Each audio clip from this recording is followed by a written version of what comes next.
That leads us to panel 5, Prospects for Change in Iran, the Plan for Transition. We're honored to welcome 5 distinguished voices with expertise in medicine, engineering, robotics, international relations, and software systems.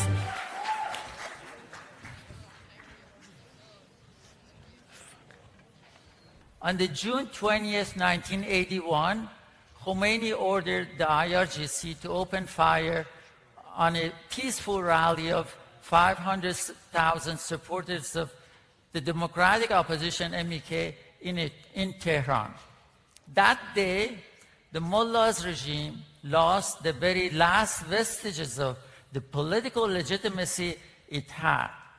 The next day, the struggle to overthrow the regime began. At the time, MEK and a month later, NCRI were alone in that fight.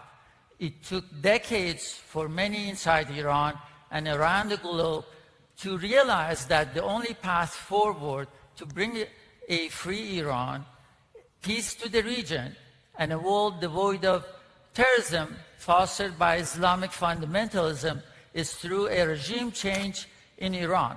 Years passed. The uprisings of 1997 put an end to the claim that a reform is possible from within the regime. Reform is not possible under a regime that its constitution claims that the supreme religious leader, now being Khamenei, is the representative of God on earth. However, for some, the path forward is not clear. They wonder what the strategy can strike the last lethal blow to this regime. And others are concerned about the future of Iran, the transition period. In this panel, first we'll discuss the strategy to topple this regime, and then we'll address the concerns about the transition period. Since 2017, we've had several major nationwide uprisings, each one stronger than the one before, especially in 2019 and 2022. Through their slogans, people have rejected all factions of the regime, including the so-called reformists. Today, women and youth are leading the movement for change.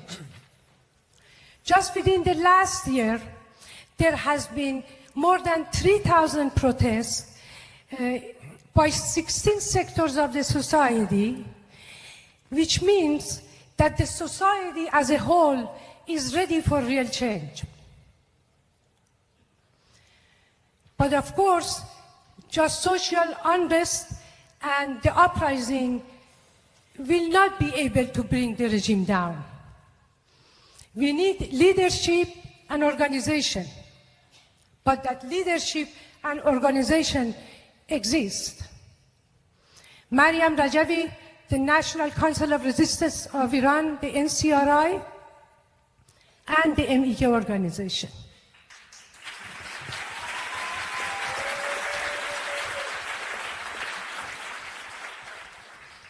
Since 2017, the MEK resistance units have expanded rapidly. Only within the last year, they performed 3,000 operations against the IRGC and the Basij, and more than 40,000 symbolic acts in 135 cities of Iran. So yes, the resistance units are spreading all over Iran.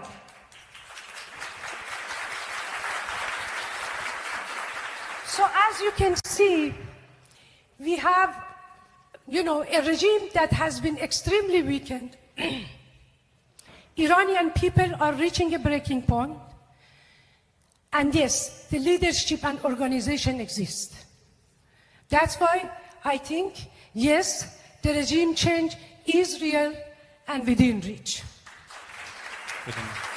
And of course, by the sacrifice and courage of the Iranian people and their organized resistance.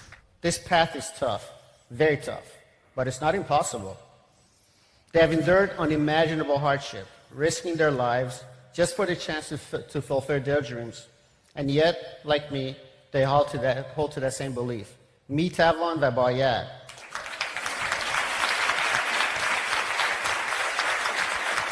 You can and you must. Iran's youth does not seek luxury. They seek liberty. They want to live by merit, not dictatorship. They've seen hypocrisy their whole lives, and they have rejected it. They want a nation that rewards creativity, equality, and free thought. They will succeed because they have found the formula. Through their unity, they've broken barriers of ethnicity, gender, and class. Organized resistance networks have given them courage and strategy. And what can I say about their conviction? Except they know freedom has a high price and they're willing to pay for it.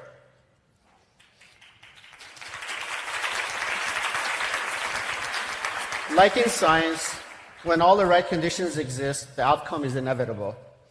Iran's youth already have those conditions: intelligence, perseverance, and purpose. I am certain of their success because I have lived that certainty. Just as I rebuilt my life through discipline and belief, Iran's youth will rebuild the country. They already carry the mindset of freedom. The regime is only a wall waiting to fall. Now it's about structuring the final step and ending the regime and opening the door to a free, creative, and forward-looking Iran. The only way, the only realistic strategy to bring this regime down is by fighting it and overthrowing it.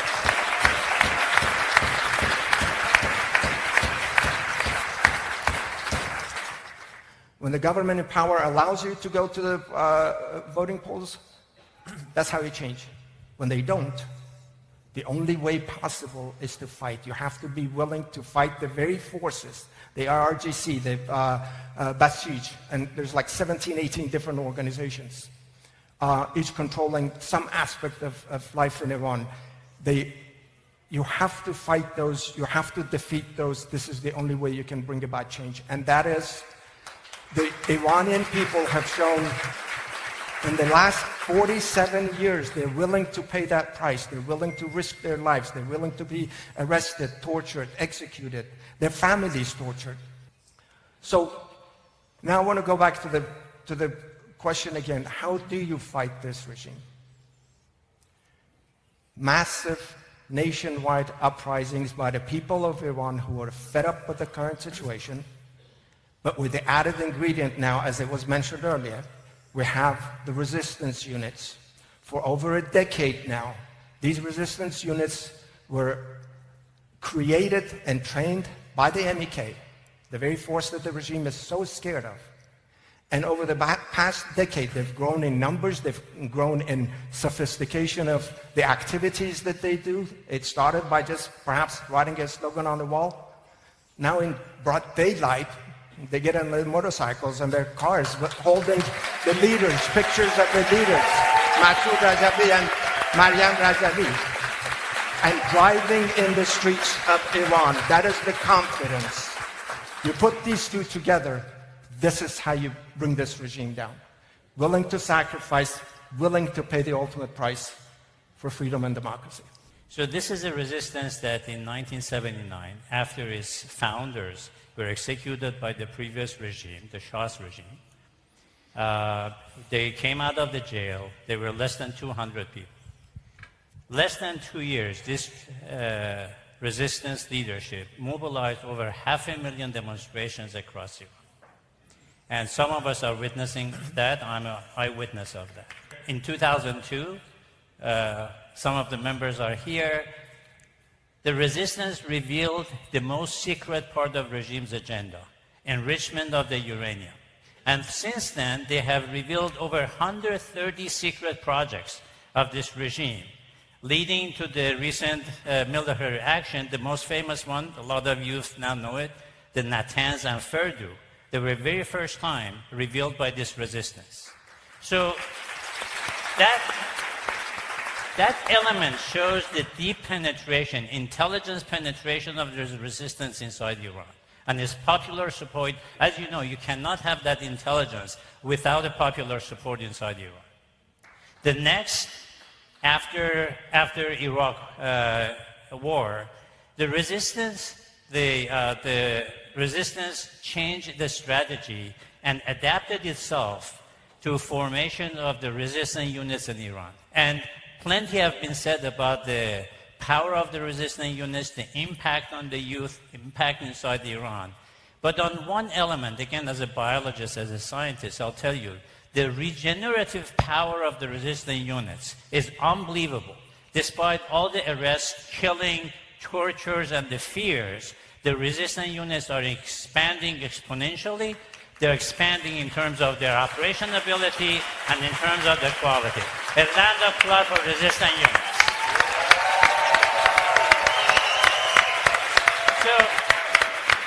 So in a summary, I have highlighted the elements of the capabilities for social movement, for military action, for intelligence, power, and penetration, and now the boots on the grounds to fire the firepower we need to bring this regime down. The evidence speaks for itself.